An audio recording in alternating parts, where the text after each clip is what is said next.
Ahoy there, folks. GG here. Coming in for another addition to our Something to Think About mini-series here for our B-Sides and Rarities channel here at Shift Happens. And I'm going to try to get this, it's about 6:15 West Coast time. Try to get this done by 7 before, all the other shows start coming on. And I figured it's about time. It's been a couple weeks. So I'm going to go ahead and do this. And also just a quick reminder, there is the Suzanne Ross, fellow host of the Fringe FM. She does her show on Wednesdays, the Sci-Fi Show, mixing science and spirituality, as it were. Her conference, Beyond the Matrix, is going down tomorrow and Wednesday. That's, so what is that? So 19th and the 20th. And, yeah, I'm going to be out there. Eric Awakening Man's going to be out there. I'm sure Tom Dongo, all those guys are going to be out there. I think Reverend Polk might actually be making it out there last minute. We'll see. But, yeah, if you guys are anywhere near the Sedona, Arizona area, it's a pretty affordable conference. There's some good speakers going to be there. Most notably for me is Brad Olson. This is going to be his first. He retired his old lectures, and this is going to be his first time doing his new lecture about, which is going to be incorporating all the stuff that he, his adventures out there in Antarctica. That's right. If you weren't aware, he's been in Antarctica for a while, and cannot wait to hear what he has to say about that. So, yeah, definitely come out, say hello, come hang out. We'll be there for a couple of days. And there you have it. And, also, you know what, real quick? So, for any of you guys that listened to the show last week, we were supposed to have Billy Carson on. And, it was weird. He was connected the whole 2 hours, but he just never unmuted his mic. It's like he, got lost or something, couldn't make his way back to his computer. Well, here's what happened. He called me a couple hours after the show, and it turns out they had long story short, they had a structural failing in his house that resulted in his roof basically collapsing, or his ceiling rather, collapsing right around where his computer was. And he sent me a photo. It's just a big pile of rubble, and the ceiling was gone. And, it's just a good thing it wasn't sitting there when it happened. So, between sound check and showtime, that went down. And, couldn't get to his computer. Then, obviously, that's no time for an interview anyway. So, he promised he's coming back on. He's going to come on this week, this coming Friday. He's going to give away 5 books. So, get ready to get your raffle drawing hats on. And, we're going to do that this Friday. But now, anyways, on with this edition of Something to Think About. Now, for those of you that haven't heard the other parts, first of all, you should probably go back and check out Part 1 and Part 2. This is a direct continuation of where we left off with Part 2. And what this is this comes from a book called Dialectical Materialism by A. Spurkin. And this whole mini-series is all Chapter 2. And, Chapter 2 is broken up into many different segments. And so each episode I cover 1 or 2 segments. This one's a little longer, like last time. So I'm just going to cover 1. And so the chapter is called The System of Categories in Philosophical Thought. And this section is called System and Structure. Now, where does this all come from? It comes from Mr. Doc.R.A.M, Dr. Richard Allen Miller. We had him on a few weeks ago. And but even before that, we were talking one day on the phone, and just every time we talk, we always end up talking for a long time, just going down the rabbit hole, as it were. And he always ends up sharing, emailing me some links to this or that, or sending me, a book of this, or sending me some unpublished chapters of that. And last time, this is what he sent me, and it's all really fascinating. So I figured I would share what he shared with me with all of you guys. So through me, you're going to get what Dr. Richard Allen Miller suggests you think about.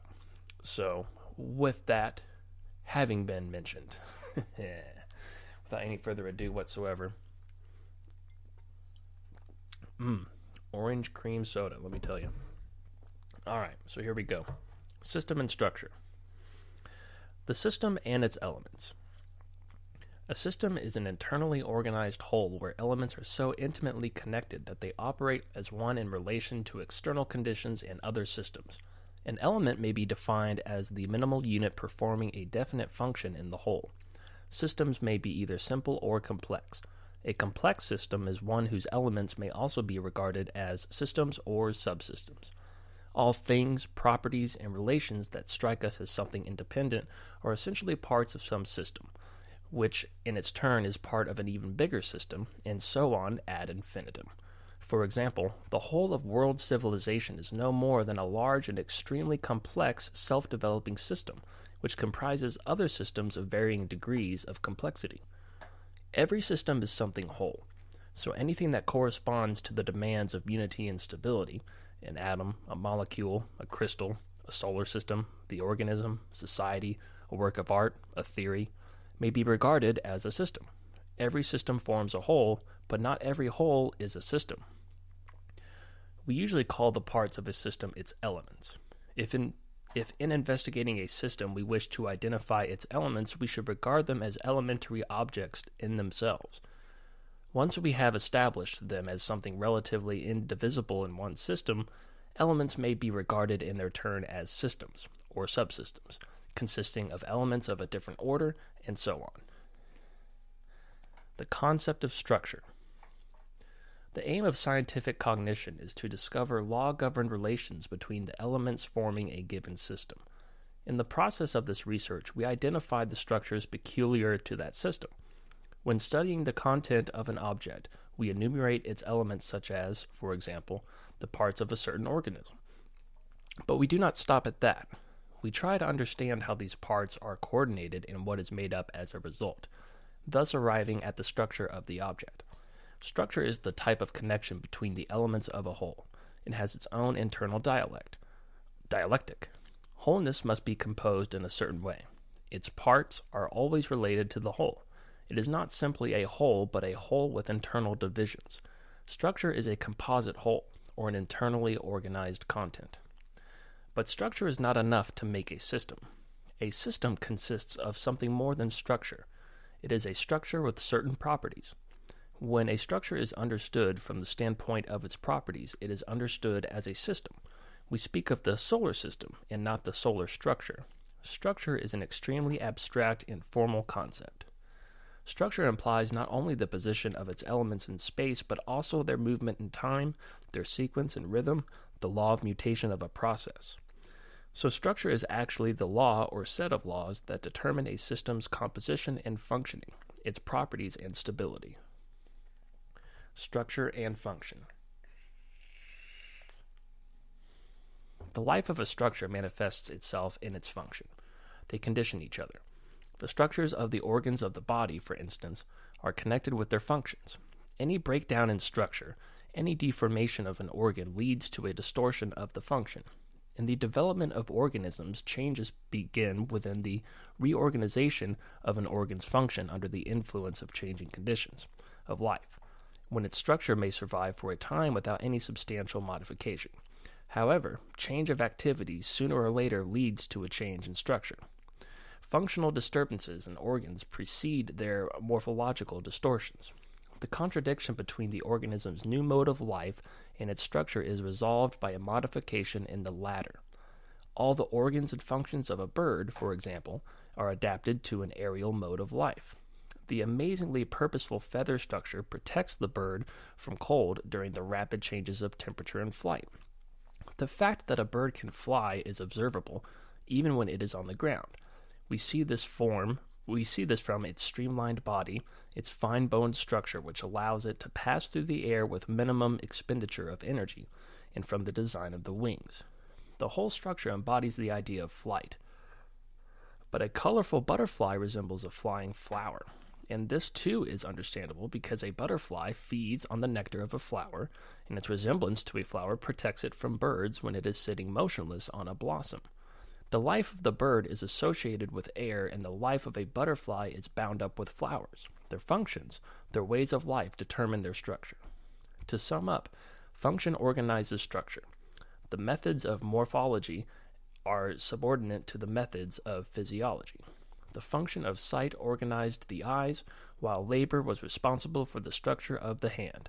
But being an organized function, structure in its turn determines function. The whole and part. We call something a whole that embraces all its parts in such a way as to create a unity. The structure of a part expresses the object not in itself, but as something in relation to what it is a part of, to that in which it realizes its potentials and prospects. For example, an organ is part of an organism taken as a whole. Consequently, the categories of whole and part express a relationship between objects in which one object, being a complex and integral whole, is a unity of other objects which form its parts. A part is subject to the influence of the whole, which is present, as it were, in all its parts. Every part feels the influence of the whole, which seems to permeate the parts and exist in them. Thus, in a tragic context, even a joke becomes tragic. A free atom is distinctly different from an atom that forms part of a molecule or a crystal. A word taken out of context loses much or all of its meaning. At the same time, the parts have an influence on the whole.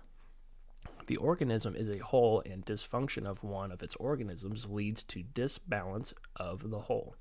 For example, against a background of rational thinking, an obsessive idea may sometimes have a very substantial effect on the general condition of the individual. The categories of whole and part are relative. They have meaning only in relation to each other. The whole exists thanks to its parts and in them. The parts, in their turn, cannot exist by themselves.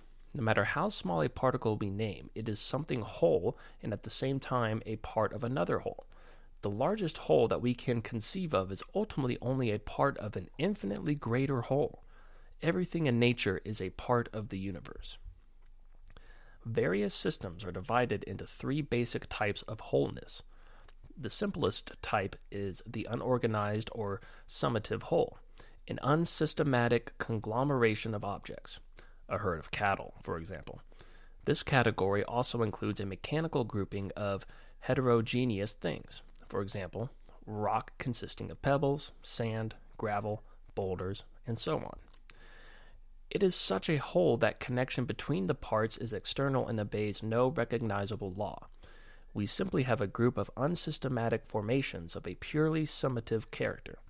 The properties of such a whole coincide with the sum of the properties in its component parts. Moreover, when objects become part of an unorganized whole or leave such a whole, they usually undergo no qualitative change. For this type of whole, the characteristic feature is the varying lifetime of its components. The second, more complex type of whole is the organized whole, for example, the atom, the molecule, or the crystal. Such a whole may have varying degrees of organization, depending on the peculiar features of its parts and the character of the connection between them. In an organized whole, the composing elements are in a relatively stable and law-governed interrelationship. Its properties cannot be reduced to the mechanical sum of the properties of its parts. Rivers lose themselves in the sea, although they are in it and it would not exist without them. Water possesses the property of being able to extinguish fire, but the parts of which it is composed, taken separately, possess quite different properties. Hydrogen is itself flammable, and oxygen maintains or boosts combustion. Zero in itself is nothing, but in the composition of a number, its role is highly significant, and at times gigantically so, by increasing 100 into 1,000, for an instance. A hydrogen atom consists of a proton and an electron, but strictly speaking, this is not true. The statement contains the same error as the phrase, "This house is built of pine." The mass of an atom of hydrogen is not equal to the total mass of the proton and the electron. It is less than that mass because in combining into the system of the hydrogen atom, the proton and the electron lose something, which escapes into the space in the form of radiation.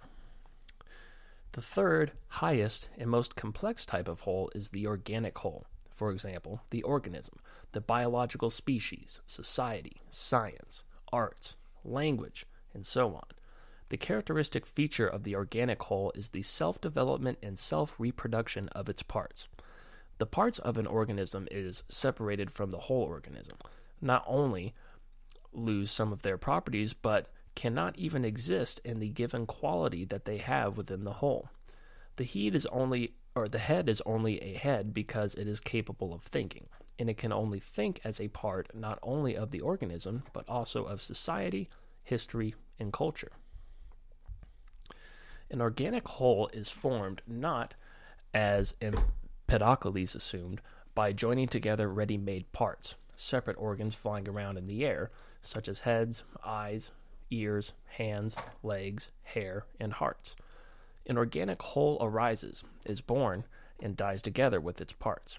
It is an integral whole with distinguishable parts. Sensation, perceptions, representations, concepts, memory, attention do not exist in isolation. They form the synthetic knot which we call consciousness.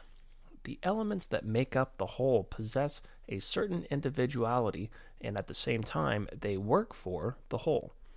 The whole is invisibly present, as it were, and guides the process of assembly of its elements, that is to say, of its own self.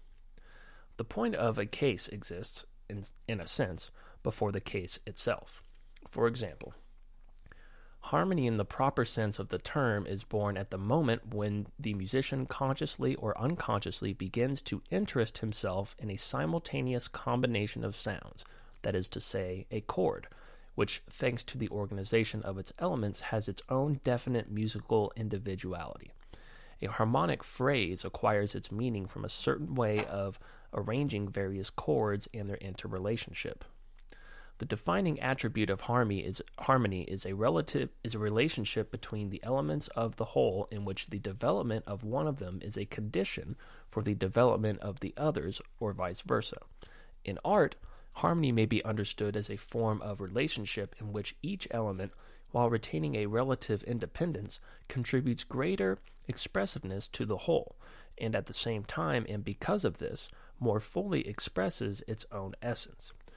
Beauty may be defined as harmony of all the parts, united by that to which they belong in such a way that nothing can be added or taken away or changed without detriment to the whole. Let's see, take a little sip of this.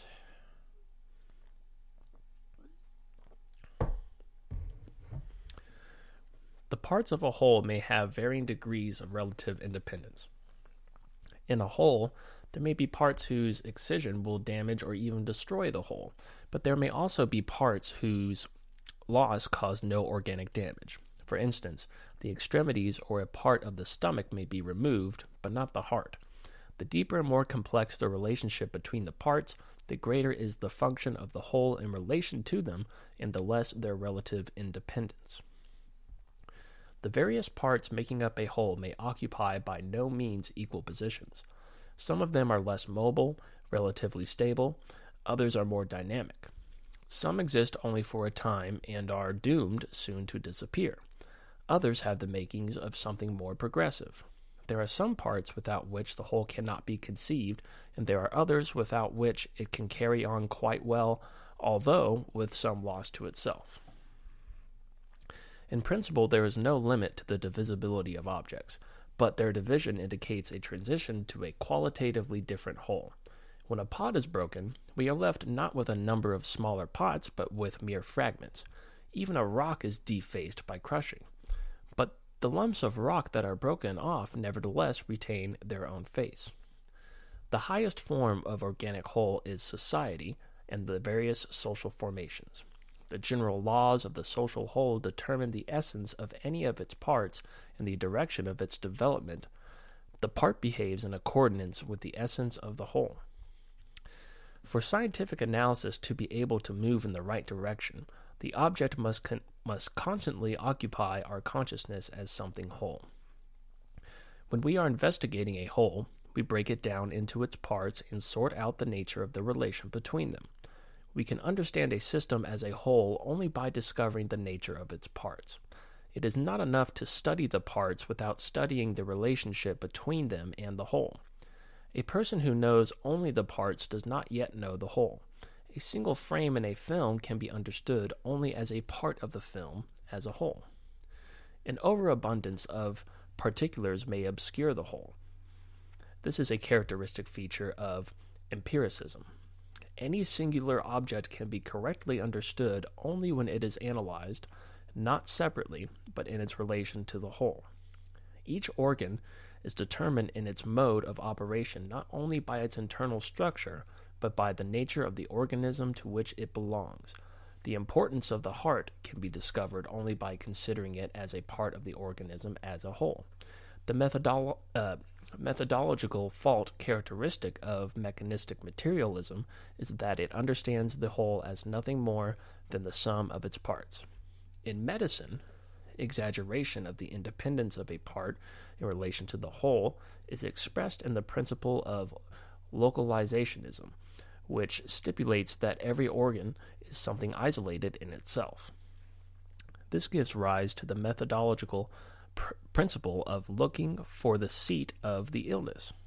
This narrow, localized approach is just as harmful as the approach to the organism that ignores the question of which particular organ is sick. In any organism, there are no absolutely localized pathological processes or any processes that affect only the whole. The disease of one separate organ is in some degree a manifestation of disease in the whole body and vice versa. In rejecting the so-called summative approach, which mechanistically reduces the whole to the sum of its parts, we should not make a fetish of wholeness and regard it as something with mystical power.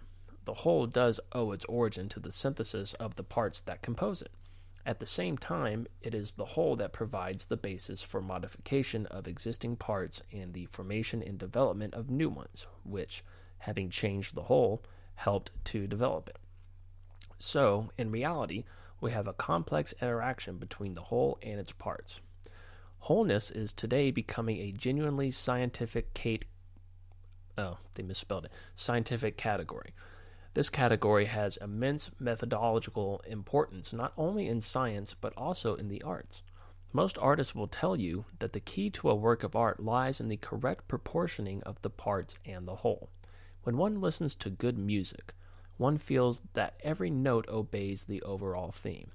For all the individuality of each figure, the great masterpieces of art are so harmonious as a whole that nothing can be omitted without detriment to the picture itself. The problem of ensemble in architecture is also linked with the relationship of the whole and its parts. All right, quick break here.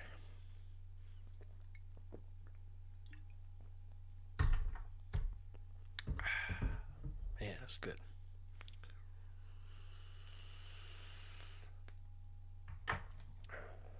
All right. Let's see. Okay. Content and form. What is content? Let us imagine an object of cognition in the form of a circle. Our thought moves within its limits, taking in one component after another, certain processes and others, and thus learns about everything that is going on in this circle without crossing the circumference, but nevertheless coming up against the circumference at every stage. Our thought thus comes to know the content of the object. The content is the identity of all elements and moments of the whole with the whole itself. By content, therefore, we mean the composition of all the elements of the object and their qualitative determinacy, their interaction and functioning, and the unity of the object's properties. Intrinsic process, relations, contradictions, and trends of development. Content is not all that is contained in an object. For example, it would be pointless to regard the atoms that form the molecules that in turn form the cells of an organism as constituting the content of that organism. One could never discover what a pigeon is if one tried to study every cell of its organism under an electric microscope.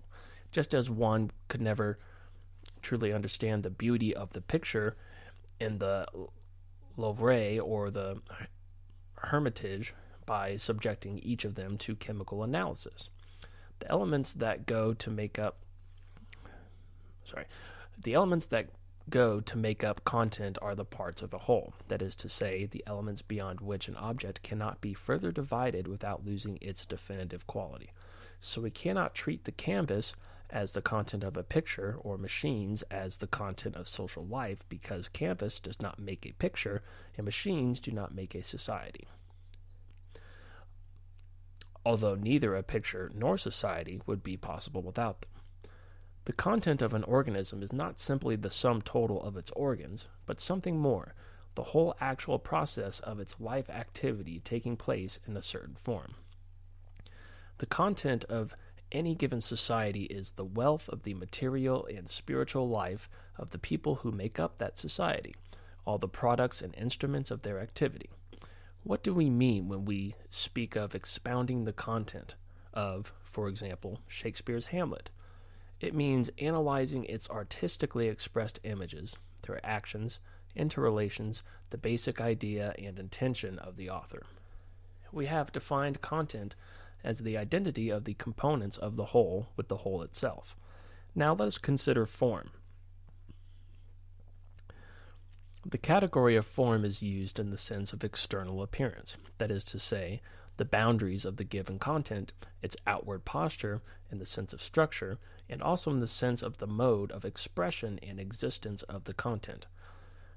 Form is often defined in such a way that it coincides with structure, although these are different concepts. What is form? Take our thought traveling around the content of the circle. It reaches the circumference and follows it from one point to another and finally returns to its initial position. The content of a given object appears to lie on one side of a boundary, and beyond that boundary there is a backdrop, something different. The boundary that differentiates the given content as a whole from all the rest is, in fact, the form. The boundary belongs at once both to the circle and to the background. It differs from both the circle and the background. When we perceive and speak of some objects and pose the question of its form, we must single out this object from the background. If we do not distinguish it from everything else, we cannot perceive it. When considering the form of a given whole, we must also be able to identify the given whole with other wholes. The form of the object belongs both to the object itself, without which it cannot exist, and to the background. Otherwise, we should not be able to distinguish it from the background.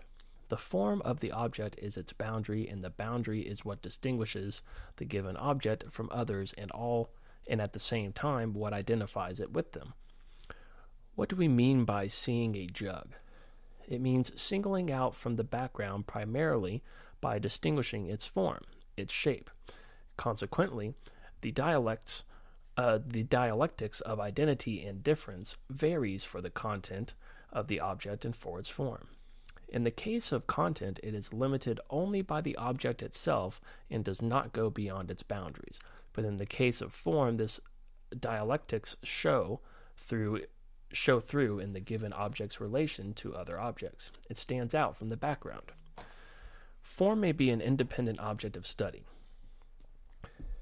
At the same time, form can never be absolutely separated from content. The indifference of pure forms to content indicates only that they may refer to completely different contents, just as one and the same formula may express laws governing different phenomena. Form and content are different poles of one and the same thing, but not its components. Their unity lies in the fact that a certain content is clothed in a certain form. Crystal forming processes are organized in the quaint forms of crystals. Qualitatively different life processes have created the countless forms of plants and animals. Material processes acquire the quality of life when they are organized in corresponding forms. Only in a certain form does the content of biochemical, energy, and information processes give life to a harmonious organism. The way something is organized depends on what it is that is organized. One can say that content forms itself and is not formed by some external force. Every form disappears together with its content, to which it corresponds and forms from which it originates. All right, take a little sip here. We're at the final stretch here.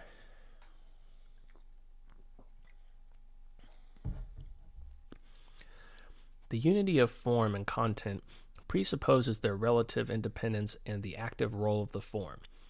The modification of form involves reorganization of the relations within the object. This process takes place in time and through contradictions. For example, in society, it is linked with the struggle against the routine of the old. This process of reorganization of the content therefore lags behind the motion of the content itself. The lagging of the form behind content indicates a breakdown of the correspondence between them.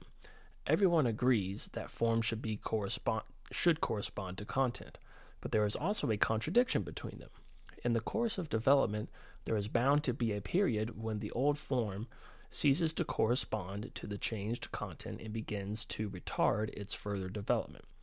This gives rise to a conflict, which is resolved by the breakup of the old form and the emergence of a form corresponding to the new content. For example, at the dawn of a given social formation, production relations, as a form of society's productive forces, correspond to the tendency of development of the productive forces, but in the formation's period of decline, production relations lag behind the productive forces and they retard the development of the content. Obsolete modes of thinking become stereotypes and lag behind the substance of new ideas. Wisdom is a matter of keeping in view both the content and the form.